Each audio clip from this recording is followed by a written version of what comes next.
Assalamu alaikum, dear students. This is algebraic expressions and identities. ये unit हम T2 का पहला यूनिट है, हमारा यूनिट नंबर 9 आपकी बुक का। और हम यहाँ से शुरू करेंगे हमारा T2 का सफर अब, क्योंकि अब आगे आने वाला जो एग्जाम आपका होगा वो T2 होगा, और जो आपका बोर्ड एग्जाम होता है। तो सबसे पहला यूनिट जो हमारा है वो that is algebraic expressions and identities. Okay, तो हम पहले बेसिक सीखेंगे इसका, और फिर जो यूनिट में क्वेश्चंस होंगे वो भी करेंगे। लेकिन आपको ये लेक्चर आपको बहुत ज्यादा अच्छी तरह देखना होगा और अच्छी तरह इसको समझना होगा, क्योंकि जब तक आपके बेसिक्स ठीक नहीं हो जाएंगे तब तक आप जो है फिर आगे समझ नहीं पाओगे, और ये आपको फिर आगे 9th 10th में भी काम आएंगे। सबसे पहले समझते हैं कि अलजेब्रिक एक्सप्रेशंस क्या होती है। The word algebraic expressions. Algebraic expressions.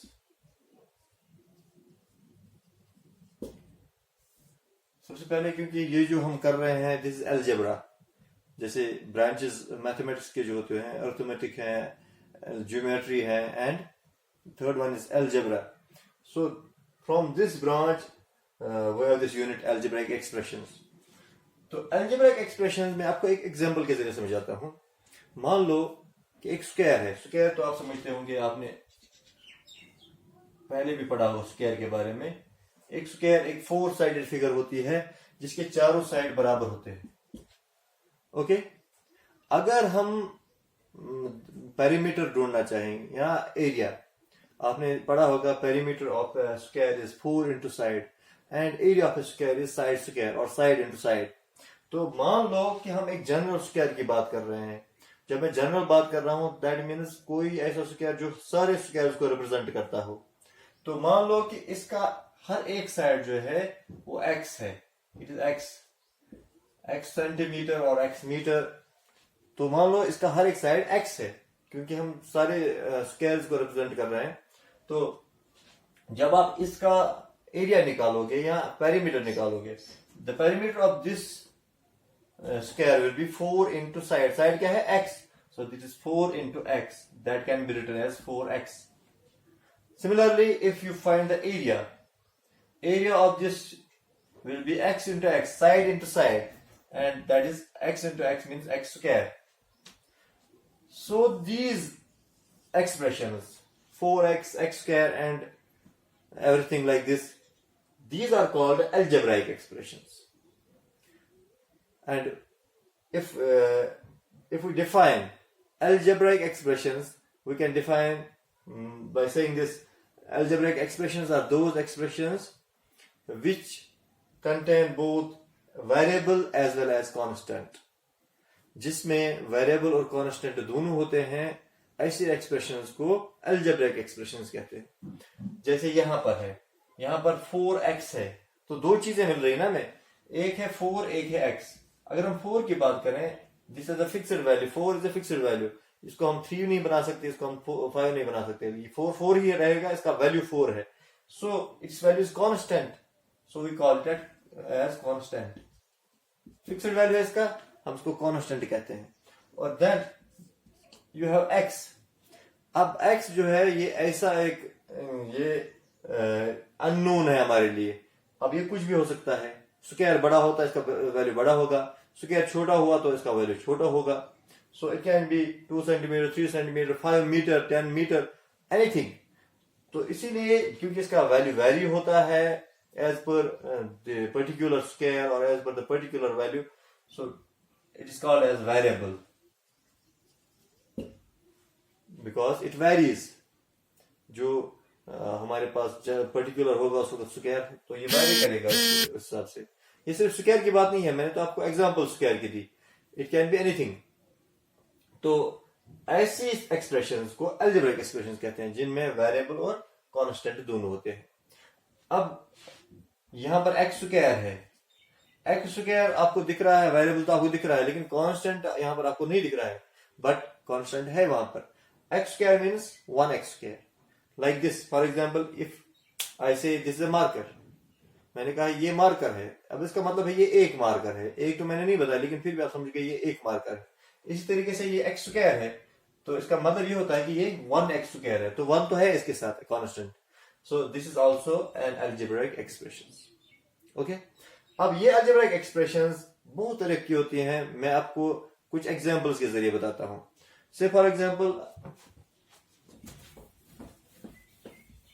मैं कुछ एग्जांपल्स यहां पर लिखता हूं, आप ध्यान रखोगे। अभी मैंने जैसे 4x लिखा या x² दिखाई है, इनके अलावा कुछ और भी लिखते हैं हम।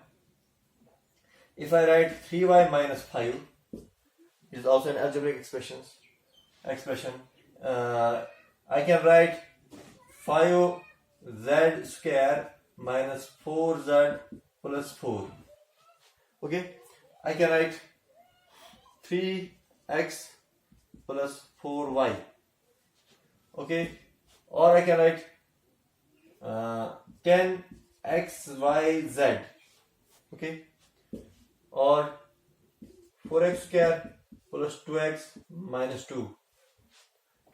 I can also write here x raised to power 2 by 3 plus 4x square plus 3. I can write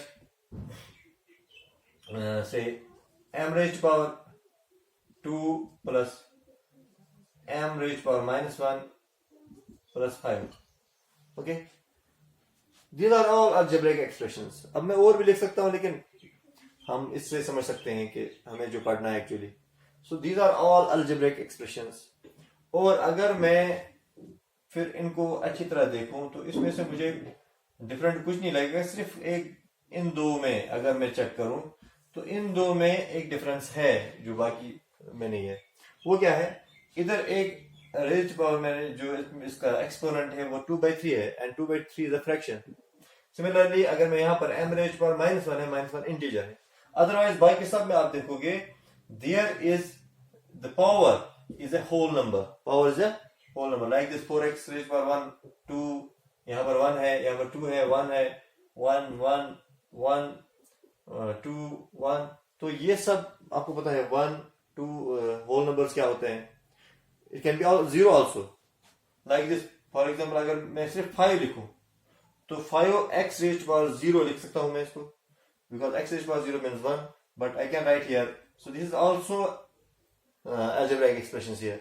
So raised to power 0 क्योंकि होल नंबर है, तो अगर इनके अलावा देखें यानी जिनमें ये होल नंबर नहीं है, इन सब को हम पोलिनोमियल कहते हैं। Those algebraic expressions in which the exponent of the variable is a whole number are called polynomials। मैं आपको ये क्यों बता रहा हूं, क्योंकि आपका 10th तक ये टॉपिक रहेगा algebraic expressions, polynomials जो है आपका मेन टॉपिक रहेगा 10th तक। 9th में भी 10th में भी अलग यूनिट्स हैं इसके। तो वो algebraic expression जिनमें एक्सपोनेंट वेरिएबल का एक्सपोनेंट क्या होना चाहिए, होल नंबर होना चाहिए, उनको पोलिनोमियल कहते हैं। और जैसे ही मैंने ये देखा यहाँ पर होल नंबर नहीं है, यहाँ पर फ्रैक्शन है, यहाँ पर भी होल नंबर नहीं है, यहाँ पर नेगेटिव इंटीजर है, तो ये तो अलजेब्राइक एक्सप्रेशंस हैं, लेकिन ये पोलिनोमियल नहीं है, इनको हम पोलिनोमियल नहीं कह सकते। So polynomials are those algebraic expressions in which the exponent of the variable is a whole number. Okay, clear. इससे आगे मैं आपको कुछ और टर्म्स के बारे में बताता हूं, लाइक वी हैव कोफिशिएंट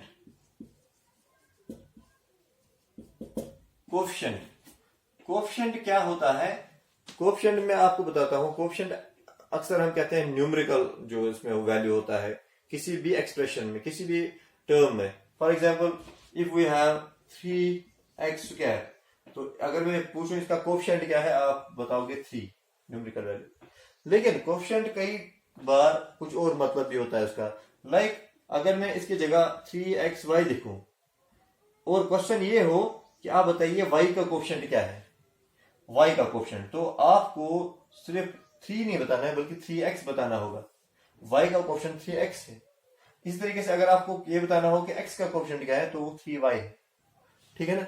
लेकिन अगर हम जनरल में बात, अगर मैं इसी में आपको ये बताऊं, बताइए इसका कोफिशिएंट क्या है, इस टर्म का कोफिशिएंट क्या है, तो वो 3 है। लेकिन अगर मैं पर्टिकुलरली पूछूं कि y का कोफिशिएंट क्या है तो फिर 3x है। समझ गए। तो कोफिशिएंट इस तरीके से भी होता है, लेकिन अक्सर जब हम बात करते हैं कोफिशिएंट की तो दैट मीन्स न्यूमेरिकल वैल्यू जो होता है, जो कांस्टेंट होता है उस टर्म का, वही कोएफिशिएंट होता है न्यूमेरिकल कोएफिशिएंट। ओके, अदरवाइज अगर हम पर्टिकुलर पूछें फिर तो मैंने आपको बताया कि क्या होता है। इसी तरीके से यहां पर एक और सवाल होता है कि टर्म और एक्सप्रेशन में डिफरेंस क्या है, या हम इनको कैसे डिफरेंशिएट कर सकते हैं टर्म और एक्सप्रेशन को। मैं आपको एक एग्जांपल के जरिए बताता हूं ये कि जब हम टर्म और एक्सप्रेशन की बात करते हैं, it is like the brick and the wall, यानी ईंट और दीवार में जो फर्क है वही टर्म और एक्सप्रेशन में है। कैसे?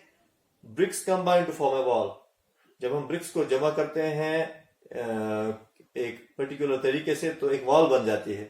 इस तरीके से terms combine to form expressions. लेकिन फिर से एक सवाल होता है कि मिनिमम कितनी टर्म्स होनी चाहिए एक्सप्रेशन बनने के लिए। तो याद रखना, it can B one or more terms.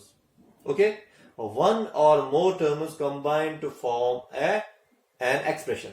Okay, एक या एक से ज्यादा टर्म्स कंबाइन होती है तो एक्सप्रेशन बन जाती है। अगर मैं 4x लिख रहा हूं तो 4x तो एक ही टर्म है, लेकिन हम कह सकते हैं one term expression. Okay, if we have 3y minus 2, this is a two term expression. समझ गए? 3 टर्म 4 टर्म। तो इसी तरीके से टर्म और एक्सप्रेशन में ये फर्क है, one or more terms combine to form an expression. Okay, अब आते हैं types of polynomials. There are many two classifications जो हम पढ़ते हैं। दो क्लासिफिकेशंस हम पढ़ते हैं पॉलिनोमियल्स में। एक क्लासिफिकेशन होता है on the base of terms, on the base of number of terms. तो नंबर ऑफ टर्म्स जैसे मैंने अभी बताया कि अगर एक टर्म है तो उसको मोनोमियल कहते हैं। One term polynomial is called as monomial. जब एक ही टर्म है, like we have 3xyz, this is a one term polynomial. If I write x, this is a one term polynomial, okay, and all like these. इस तरीके से binomial, a two term polynomial, a polynomial consisting of two terms, जिसमें दो terms होती हैं, trinomial, quadrinomial and so on. तो ये एक क्लासिफिकेशन है इसकी, मोनोमियल बाइनोमियल। ये आपने पहले भी पढ़ा होगा, 7th में 6th में पढ़ा होगा। तो ये तो होगी एक क्लासिफिकेशन। लेकिन दूसरी क्लासिफिकेशन जिसके बारे में आपको जानना बहुत जरूरी है, that is on the base of degree. On the base of degree, तो इसलिए पहले आपको डिग्री समझना होगा, फिर आप क्लासिफिकेशन समझोगे। There is a classification of polynomials on the base of degree, and what degree means? Degree is the highest power of the variable in a polynomial. एक पॉलिनोमियल में जो एक वेरिएबल पे हाईएस्ट पावर होगा। Like अगर मेरे पास polynomial है 2x raised power 3 plus 4x square minus 3x raised power 5, तो इस पॉलिनोमियल तो है ये, लेकिन पॉलिनोमियल में जो हाईएस्ट पावर है जो दिख रहा है वो 5 है। So we can say that the degree of this polynomial is 5। Okay, the highest power of the variable in a polynomial is called degree of the polynomial. तो on the base of degree जो है, there are certain types, जिनमें सबसे पहले linear आता है। Linear polynomial. Linear polynomial is a polynomial with degree 1। याद रखना, linear polynomial is a polynomial with degree 1, जिसकी डिग्री 1 होती है, यानी हाईएस्ट पावर 1 होता है वेरिएबल का। से for example x plus 2, this is a linear polynomial, degree 1 है ना। और I can say that 2x plus 3y, this also a linear polynomial. तो हाईएस्ट पावर 1 ही है, भले इसमें दो वेरिएबल है लेकिन हाईएस्ट पावर 1 ही है। तो अब लीनियर से ही लीनियर इक्वेशन बन जाता है। जैसे आपका यूनिट नंबर 2 है, linear equations in one variable. तो लीनियर यहां से ये मतलब निकला है इसका ज्योमेट्रिकल मीनिंग भी है। आपको जब आप ग्राफ्स पढ़ोगे तो आपको एक लीनियर ग्राफ मिलेगा। Linear means straight line, straight graph, तो यहीं से निकला है। लेकिन आपको याद, जब आप पढ़ोगे आगे 9th में तो आपको पता चल जाएगा इस लीनियर इक्वेशन टू वेरिएबल का ग्राफ स्ट्रेट होता है, लीनियर होता है। और इक्वेशन इन वन वेरिएबल में भी आप ये देखोगे जब आप 9th का पढ़ोगे। फिलहाल linear means degree 1। Similarly quadratic है आपके पास दूसरा। Quadratic means a polynomial having degree 2, highest power 2 होगा। Like 3x² plus 4x highest power 2 होगा, ठीक है ना। यहाँ अगर सिर्फ x² है, ये भी quadratic polynomial. Then you have cubic when you have highest power 3, ठीक है। बाइक्वाड्रिक या कॉन्टिक, तो ये आगे ऐसे ही चलता रहेगा। लेकिन आपका सिलेबस लिमिटेड है, और यहाँ ही नहीं बल्कि 10 तक आपका सिलेबस लिमिटेड है। तो आपको ये याद रखना होगा कि on the base of degree जो इसकी ये क्लासिफिकेशन है, जिसके टाइप्स हैं वो linear, quadratic, cubic, biquadratic, this quintic and so on, ठीक है ना। तो ये तो हो गई दूसरी बात। अब हम खास अपने मौजू पे आते हैं। जो हमारा यहाँ पर सिलेबस है उसके हिसाब से मैं आपको बात ये बताता हूं कि हमारा सिलेबस जो है, ये यूनिट जो आपका यूनिट नंबर 9 है, इसमें आपको जो सीखना है that is the basic operations जो होते हैं हमारे होते हैं, mathematical operations between this algebraic expressions, यानी कि addition, subtraction, multiplication and division. लेकिन इस यूनिट में सिर्फ 3 ही होंगे, addition, subtraction and multiplication. Division के लिए एक अलग यूनिट है, इसमें दिस फैक्टराइजेशन आपका यूनिट एक है, फैक्टराइजेशन इसमें वो उसमें डिवीजन सीखा जाता है, डिवीजन ऑफ अलजेब्रिक एक्सप्रेशंस। लेकिन यहां पर आप सीखोगे addition, subtraction and multiplication of polynomials, ठीक है। तो एडिशन, सब्ट्रैक्शन, मल्टीप्लिकेशन, पहले हम एडिशन और सब्ट्रैक्शन सीखते हैं, उसके बाद मल्टीप्लिकेशन में आएंगे। एडिशन और सब्ट्रैक्शन के लिए एक चीज का समझना जरूरी है, और वो क्या है, that is what are the like terms. Like terms, okay. तो आपको सीखना होगा कि लाइक टर्म्स क्या है। तो लाइक टर्म्स मैं आपको बताता हूं, लाइक टर्म्स वो टर्म्स होती हैं जिनका वेरिएबल सेम होता है। The terms having same variable are called like terms. Like अगर मैं कुछ यहां पर टर्म्स लिखता हूं, 3x 2y 4x x 3x², okay. तो ये मैंने कुछ टर्म्स लिखी हैं। अगर मैं आप इसमें लाइक टर्म्स जोड़ना चाहूं तो सेम वेरिएबल मुझे चेक करना होगा। 3x के साथ और कौन सा आएगा, 4x आएगा क्योंकि वेरिएबल सेम है, x आएगा, 3x² नहीं आएगा, याद रखना। x² एक अलग वेरिएबल बन जाता है जब पावर के हिसाब से ये अलग वेरिएबल है। x² के साथ लाइक टर्म होगा, तो ये 3x² नहीं आएगा, ये याद रखना, क्योंकि इसमें कंफ्यूजन होता है लोगों का। क्योंकि x देख रहे हैं आप ये नहीं सोचते कि इसका पावर 2 है, इसका पावर 1 है, so this is separate, this is different variable here, तो ये अलग वेरिएबल होगा। इस तरीके से 2y, y जो है y अलग वेरिएबल है। तो यहां पर आप याद रखोगे the like terms are 3x 4x and x, ओके। तो ये सीखना जरूरी है। इसके बाद आप एडिशन सब्ट्रैक्शन सीख सकते हो। तो लाइक टर्म्स आपको समझ में आ गया, those terms having same variable, जिनका वेरिएबल सेम होता है, और उन्हीं को हम क्या कह सकते हैं, लाइक टर्म्स। एक और एग्जांपल बताता हूं मैं। अगर मेरे पास है xy, ओके, फिर दूसरा है 4xy, तीसरा है x²y, xy²। तो इसमें आप याद रखो ये लाइक टर्म्स होंगे, ये दो xy एंड 4xy, ये अलग होगा, ये अलग होगा, ये लाइक टर्म नहीं है, ठीक है ना। वाले हैं इसमें भी xy, इसमें, लेकिन इसमें x² है, इसमें xy² है, तो ये डिफरेंट वेरिएबल माना जाएगा, okay. So the terms having same variable are called like terms. अब लाइक टर्म्स को कैसे हम ऐड और सब्ट्रैक्ट करते हैं, ये हम इस क्लास में सीखेंगे। देखो आपको क्या करना होगा, मान लो मेरे पास कुछ पॉलिनोमियल्स हैं और मुझे उनको ऐड करना है। तो सबसे पहले मैं चेक करूंगा, जैसे मेरे पास है 3m प्लस 4n, दूसरा है मेरे पास 5m माइनस 3n, और एक और मेरे पास है -m प्लस n, ओके। अब ये मेरे पास 3 पॉलिनोमियल है और मुझे इनको ऐड करना है। तो सबसे पहले मैं बीच में जो है कॉमा की जगह में एडिशन की साइन लगा दूंगा, तो ये ऐसे हो जाएगा 3m plus 4n plus 5m minus 3n plus -m plus n, okay. मैंने जहां जहां कॉमा था मैंने एडिशन की साइन, प्लस साइन लगा दी। अब यहां पर आप क्या करोगे, सबसे पहले आप लाइक टर्म्स को अलग अलग करोगे। तो लाइक टर्म जैसे 3m है तो 3m के साथ कौन सा आएगा, 5m आएगा और -m आएगा, 5m प्लस -m, ये तो गए एक। फिर n 4n, तो 4n के साथ और कौन सा आएगा, एक तो -3n आएगा, एक तो +n आएगा। ओके, तो अब आप इनको सॉल्व कर सकते हो। याद रहे, फिर से बताता हूं, ये चीज आपको ध्यान में रखनी है और बहुत ही अच्छी तरीके से रखनी है। वो ये है कि जब आप ऐड करो या सब्ट्रैक्ट करो, हमेशा ऐड और सब्ट्रैक्ट कोफिशिएंट्स का होता है, न्यूमेरिकल कोफिशिएंट्स का, यानी कांस्टेंट्स को हम ऐड या सब्ट्रैक्ट करते हैं।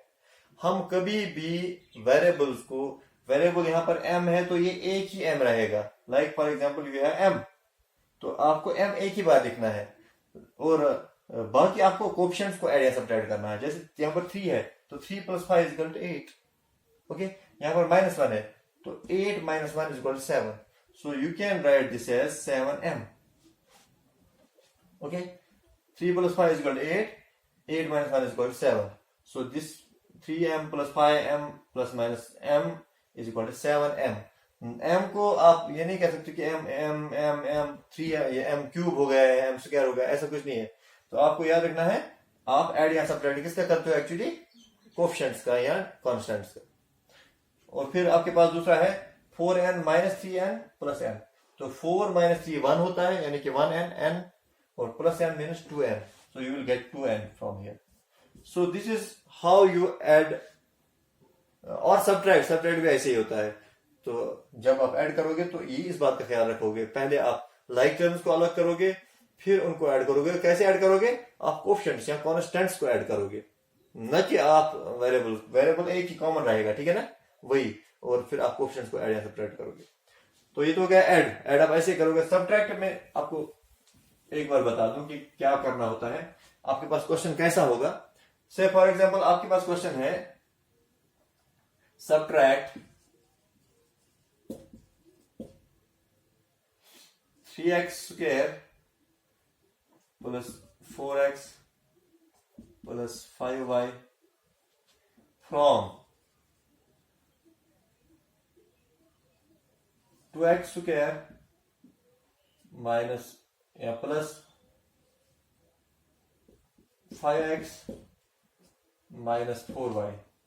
तो अगर आपके पास ये है question, subtract this from this, तो सब्ट्रैक्ट में आपको एक बात का ख्याल रखना होता है कि अगर फ्रॉम बीच में है तो फ्रॉम के इधर से साइड में, फ्रॉम के बाद वाला जो एक्सप्रेशन है या जो पॉलिनोमियल है वो पहले लिखा जाएगा।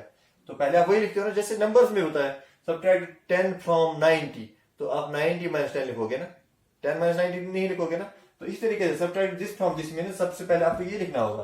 सो you have to write this as, तो मैं आपको सब्ट्रैक्शन का बता रहा था।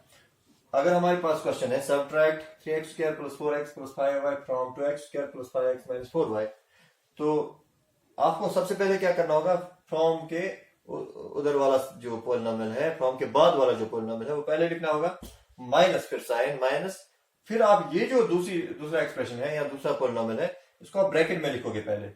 सो it is 3x² + 4x + 5y। Okay, तो subtract this from this means पहले आपको ये लिखना है माइनस, फिर ब्रैकेट में ये लिखना है। तो अब आपको सॉल्व करोगे कैसे, इसको तो ऐसे ही लिखोगे पहले आप 2x² + 5x - 4y, फिर आप पहले ब्रैकेट को ओपन करोगे। तो ब्रैकेट ओपन करोगे तो ब्रैकेट ओपन होने के साथ क्या होगा, ये माइनस जो है इनको मल्टीप्लाई हो जाएगा, और वो कैसे होगा, इन सब की साइन चेंज हो जाएगी। अगर कोई प्लस है अंदर वो माइनस बन जाएगा, अगर कोई माइनस है तो वो प्लस बन जाएगा। अब आप देख रहे हो ये तीनों प्लस हैं तो ये तीनों माइनस बन जाएंगे, ये -3x² - 4x - 5y हो जाएगा। क्लियर। तो आप क्या करोगे, माइनस जो है ये मल्टीप्लाई करोगे अंदर, और आप इन साइन सब की साइन क्या करोगे, चेंज करोगे। अगर कोई प्लस है तो माइनस बनेगा, अगर कोई माइनस है तो प्लस बनेगा। अब जब आपने इतना किया, अब आप फिर से वही करोगे जैसे मैंने आपको बताया था कि आप लाइक टर्म्स को ढूंढोगे। जैसे यहाँ पर 2x² है, 2x² की लाइक टर्म कौन सी, और -3x²। इसके बाद है 5x, इसके साथ लाइक टर्म कौन सी है, -4x। इसके बाद है -4y, तो इसके साथ लाइक टर्म है -5y। अब 2x² माइनस 3x² आपको क्या करना है, 2 माइनस 3, 2 माइनस 3 होता है -1, so this will be -1x², that is -x²। Okay, 5x minus 4 है, 5 माइनस 4 1 होता है, +1, तो +1x मीन्स +x। फिर है -4 माइनस 5, -4 माइनस 5 -9 होता है, so this will become -9y। So this will be the end result of this subtraction. ये हमारा एंड रिजल्ट होगा इस सब्ट्रैक्शन का, और आप सब्ट्रैक्शन ऐसे ही करोगे। तो आपने आज क्या सीखा? फिर सबसे पहले तो बेसिक्स मैंने आपको बताया कि अलजेब्रिक एक्सप्रेशन होती क्या है, पोलिनोमियल क्या होता है, टाइप्स ऑफ पोलिनोमियल्स मैंने आपको बताए, और साथ में जो लाइक टर्म्स, कोएफिशिएंट्स के बारे में बताया, टर्म्स के बारे में बताया, एक्सप्रेशन के बारे में बताया, और ऐड और सब्ट्रैक्ट कैसे करते हैं ये मैंने आपको बताया। तो आप अगर चाहो तो आपकी पहली एक्सरसाइज आप कर सकते हो। अभी इसकी पहली एक्सरसाइज बहुत आसान है, आप बिल्कुल आसानी से कर सकते हो। आपको ये चीजें याद रखनी होंगी जो मैंने आपको बताई। इसके बाद इंशाल्लाह हम अगले लेक्चर में हम मल्टीप्लिकेशन ऑफ अलजेब्रिक एक्सप्रेशन या मल्टीप्लिकेशन ऑफ पोलिनोमियल्स सीखेंगे इंशाल्लाह। ठीक है ना? तब तक के लिए खुदा हाफिज।